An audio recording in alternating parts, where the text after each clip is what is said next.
On a fait appel à moi à Champs-sur-Marne pour recréer un éventail des tenues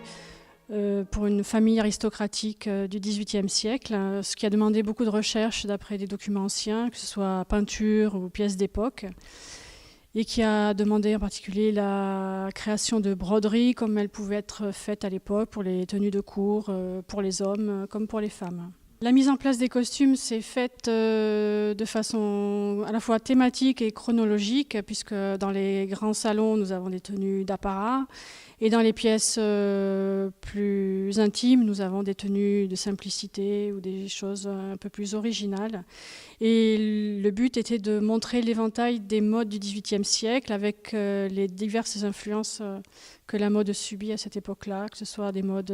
influences venues d'Orient ou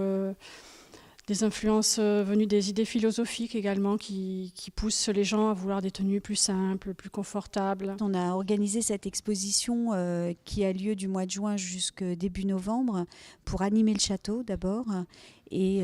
pour renouveler un petit peu sa présentation, faire en sorte que le public qui est déjà venu revienne pour la voir et donc pour redécouvrir les espaces dans une autre atmosphère, une autre ambiance. Puisqu'on a à la fois mis des costumes mais aussi des bouquets, des fleurs naturelles. On a 35 mannequins répartis dans l'ensemble des pièces. On a fait appel à une commissaire d'exposition qui est une historienne des costumes et qui nous a fait donc des costumes absolument magnifiques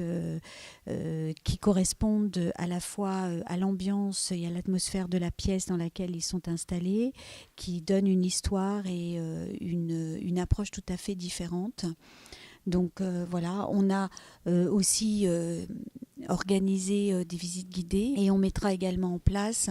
un petit parcours pour les enfants de manière à ce que les familles, quand elles viennent le week-end, puissent visiter avec leurs enfants l'exposition.